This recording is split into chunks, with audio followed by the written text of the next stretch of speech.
Si les plus grands de ce monde avaient abandonné dès la première fois qu'ils avaient échoué, je suis pas sûre qu'ils seraient les plus grands de ce monde, justement. On a tous le droit d'échouer. C'est comme la première crêpe. Imaginez la première crêpe, elle est jamais réussie, ou très très peu, c'est rare. Mais vous vous arrêtez pas à la première crêpe, parce que vous avez espoir. Vous savez que vous allez être en mesure de réussir les prochaines. Et que là, c'est juste un exercice. Et vous répétez cet exercice encore et encore et encore jusqu'à obtenir la meilleure crêpe jamais faite.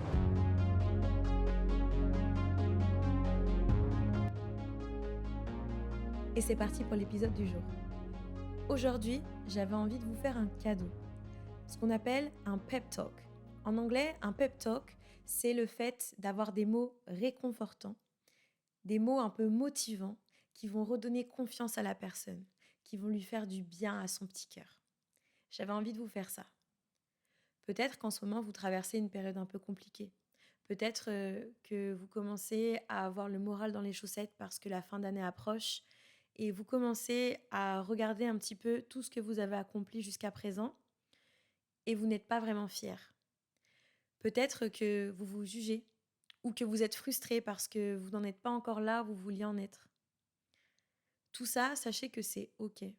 Ce qui compte, c'est pas forcément tout ce qu'on a accompli, c'est pas la destination, c'est le chemin, c'est le chemin pour y parvenir.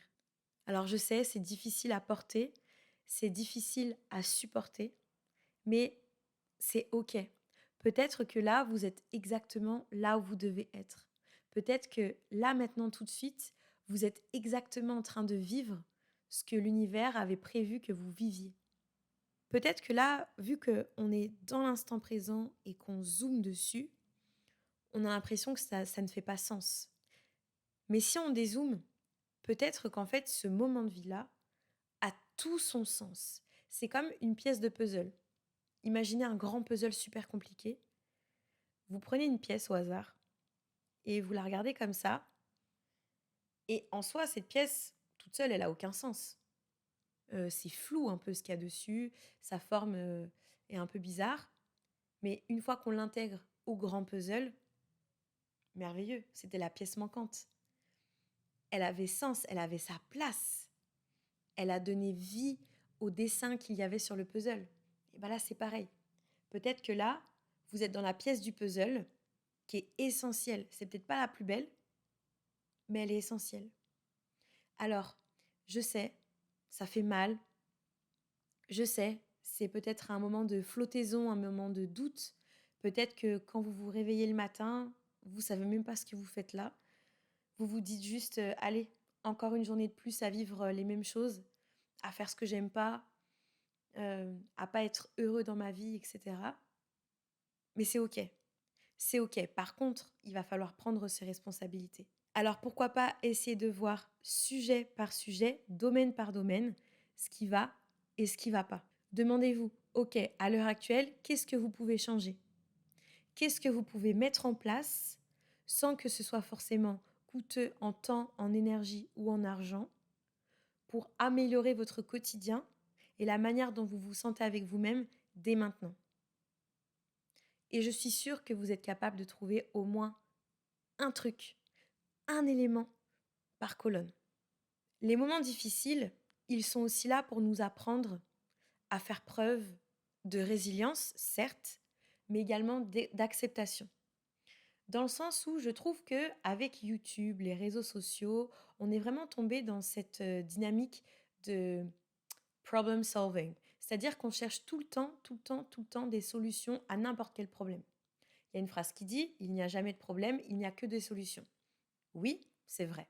Et à chaque problème, sa solution. Certes. Mais si parfois la solution, c'était juste d'attendre que l'orage passe. Si parfois la solution, c'était juste de s'asseoir et de ressentir ce qu'on a à ressentir, plutôt que de le fuir dans les réseaux, le fuir dans un apaisement instantané, le fuir dans une satisfaction instantanée, le fuir dans quelque chose qui finalement peut-être va vous aider sur le court terme, mais pas forcément sur le long terme. Alors oui, peut-être que vous pouvez réinvestir cette frustration, cette énergie dans quelque chose d'autre, mais peut-être aussi parfois que vous avez juste besoin de laisser couler. Imaginez un bateau qui est en pleine tempête. Le bateau, à part subir la tempête, qu'est-ce qu'il peut faire d'autre? Bah rien, rien. Et peut-être que parfois la vie, c'est ça, c'est juste accepter que bah là, ça va pas, que ouais, c'est la merde, mais ça va aller, ça va passer. J'aimerais juste que vous vous rappelez que vous en êtes capable. C'est pas votre première bataille, ce sera pas la dernière, mais vous l'avez déjà fait et vous serez capable de le refaire encore. Je sais que vous êtes peut-être fatigué, vous en avez marre, vous vous demandez pourquoi là-haut ils choisissent toujours les mêmes soldats d'année en année. Vous aimeriez que pour une fois ça tombe sur quelqu'un d'autre et pas toujours les mêmes. Mais comme on dit, Dieu éprouve ce qu'il aime. L'univers vous envoie toujours des épreuves que vous êtes capable de surmonter. Et peut-être que derrière ces épreuves, il y a un cadeau, il y a un message, il y a quelque chose de plus grand qui vous attend. Vous voyez? Il y a une phrase dans la Bible qui dit Walk by faith, not by sight. Ce qui veut dire marche avec la foi et non par la vue. Alors, loin de moi l'idée d'essayer de vous convertir à quoi que ce soit ici, mais je trouve que c'est une phrase qui est très, très, très parlante. C'est-à-dire que ça n'ira pas toujours, il fera pas toujours jour en plus. Il y a des fois où il fera nuit sombre, mais c'est là où vous devrez vraiment rester focus sur vous et être centré. Vous en êtes capable, vous n'êtes pas n'importe qui. Rappelez-vous qui vous êtes. Si vous avez besoin, appuyez sur pause et rappelez-vous toutes les batailles que vous avez menées jusqu'à présent. Rappelez-vous tous les combats que vous avez gagnés. Vous en êtes capable une fois encore. C'est OK. Peut-être que là, vous avez envie de pleurer. Peut-être que vous avez envie d'abandonner. Et bah, si c'est ce que vous voulez, faites-le, abandonnez. Mais est-ce que ça va vraiment servir votre vous futur? Est-ce que le vous qu'il y a dans un an, il vous dira merci si vous abandonnez maintenant? Au contraire, est-ce qu'il vous dira merci si vous en rajoutez encore dans votre assiette alors que vous n'arrivez déjà même pas à tout finir? Faut trouver le juste milieu. Là, de quoi vous avez besoin maintenant tout de suite? Est-ce que vous avez besoin de vous mettre un coup de pied au derrière et vous dire oh, j'ai encore du temps pour accomplir ce que je veux accomplir, donc je vais faire ce qu'il faut parce que je le mérite? Ou alors, est-ce que vous êtes là plutôt à vous flageller et à vous punir en vous rajoutant toujours des challenges desquels vous n'avez même pas forcément besoin parce que la vie vous en envoie déjà suffisamment? Est-ce que vous n'êtes pas en train de vous mener la vie dure ou au contraire, est-ce que vous n'êtes pas un peu trop confortable dans votre canapé? Rappelez-vous la métaphore du canapé. On en a parlé déjà dans un épisode précédent. Quoi qu'il en soit, si là, à l'instant T, vous ne vous sentez pas bien avec vous-même, rappelez-vous juste que c'est OK.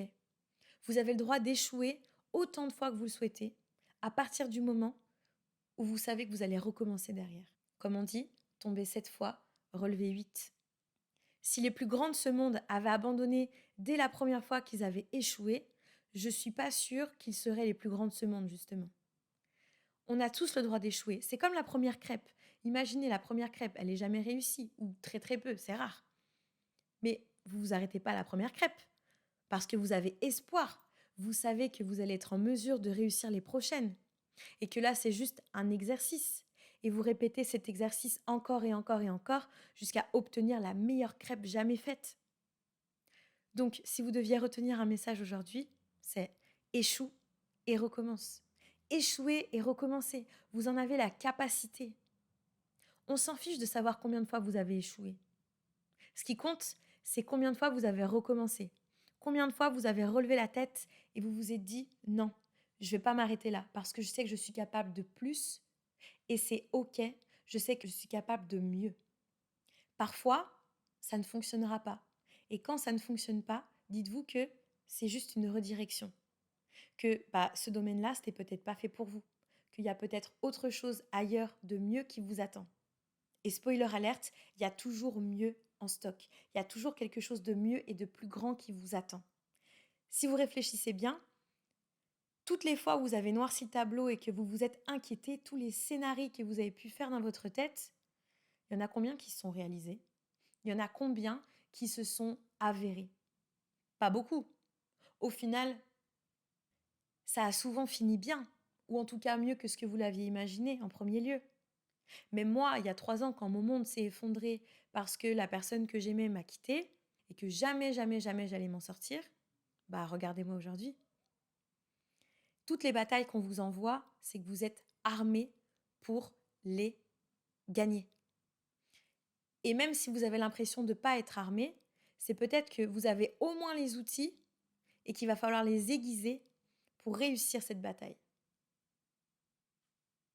Mais la vie, c'est pas facile. La réussite, ça vient pas sur un plateau d'argent. Rappelez-vous aussi que tout ce qui en vaut la peine est souvent difficile à obtenir. Ça n'arrive jamais ou que très rarement sur un plateau d'argent. C'est pas possible. Et même si ça arrivait sur un plateau d'argent, ça n'aurait pas la même saveur parce que vous ne l'auriez pas accompli à la sueur de votre front. Et rappelez-vous bien une chose, c'est que tout ce qui en vaut la peine, ça met du temps, c'est souvent difficile et ça s'accomplit, ça s'acquiert à la sueur de votre front et à votre dur labeur. Alors, il y a des fois où, par chance, ce sera facile, et heureusement d'ailleurs, mais ce sera quasiment jamais servi sur un plateau d'argent. Et c'est là que vous devez garder la foi. On ne vous demande pas de tout savoir à l'avance, parce que la vie est faite de plein de surprises. Par contre, on vous demande de garder la foi. Alors si aujourd'hui vous devez faire le choix de croire en votre peur ou d'avoir foi en votre vision, faites le bon choix. Parce que les deux, on est incertain. Les deux, c'est incertain. La peur, finalement, c'est fondé sur quelque chose d'incertain. La foi, c'est fondé sur quelque chose d'incertain aussi. On ne l'a jamais vu. On ne l'a jamais vécu. La peur, c'est pareil. Ou en tout cas, on n'est jamais sûr que ça ne se reproduise. Donc, les deux sont invisibles. Alors, choisissez votre camp. En quoi vous voulez investir votre énergie? En quoi vous voulez croire aujourd'hui? Vous voulez croire en votre peur ou en votre foi? Vous voulez croire en votre réussite ou en votre échec? Échouer et recommencer. Et recommencer jusqu'à ce que ça ait du sens. Jusqu'à ce que ça vous stimule. Jusqu'à ce que vous en retiriez quelque chose de bénéfique. Et vous savez quoi? Je pense que le réel échec, il réside dans l'inaction. Il réside dans l'inactivité. Dans le confort, lorsqu'on prend zéro risque. Là, si maintenant, tout de suite, vous êtes inconfortable, vous êtes frustré, vous n'êtes pas bien, demandez-vous d'où ça vient. Est-ce que ça vient d'une prise de risque? Ou est-ce que ça vient au contraire d'un manque de prise de risque? Réfléchissez. Moi, j'ai déjà la réponse. Mais vous devez l'avoir aussi. Comme on dit en anglais, it won't always be easy, but it will always be worth it. Ça ne sera pas toujours facile, mais ça en vaudra toujours la peine. Par contre, parfois, quand c'est trop difficile et que c'est trop coûteux, regroupez-vous, redemandez-vous, ok, là, est-ce que c'est toujours ce que je veux ou pas? Attention à ne pas courir à votre perte, à essayer d'obtenir quelque chose qui ne vous bénéficiera vraiment jamais. Mais ça, c'est encore une autre histoire. En tout cas, rappelez-vous, vous n'êtes pas n'importe qui, vous en êtes capable, vous êtes le meilleur, vous êtes la meilleure, vous pouvez faire absolument n'importe quoi, vous pouvez absolument accomplir tout ce que vous désirez. Je sais, ça sonne peut-être bateau, mais rappelez-vous juste que tout ce que vous vivez maintenant, ça n'a peut-être pas de sens, mais que dans quelques temps, ça aura du sens. Et le sens, c'est à vous de le trouver. C'est à vous de donner du sens à ce que vous vivez. Rappelez-vous du puzzle. Là, c'est une seule pièce du puzzle. Elle ressemble à rien, cette petite pièce, mais quand on dézoome, ça fait un super beau puzzle. Voilà, croyez en vous, ayez la foi et faites votre choix. Et voilà, c'est déjà la fin de cet épisode. Merci de l'avoir regardé jusqu'au bout. J'espère qu'il vous a plu. Si jamais c'est le cas, n'hésitez pas à vous abonner, à laisser un like et un commentaire pour qu'on puisse continuer la discussion. Prenez bien soin de vous et je vous dis à la prochaine. Plus tard.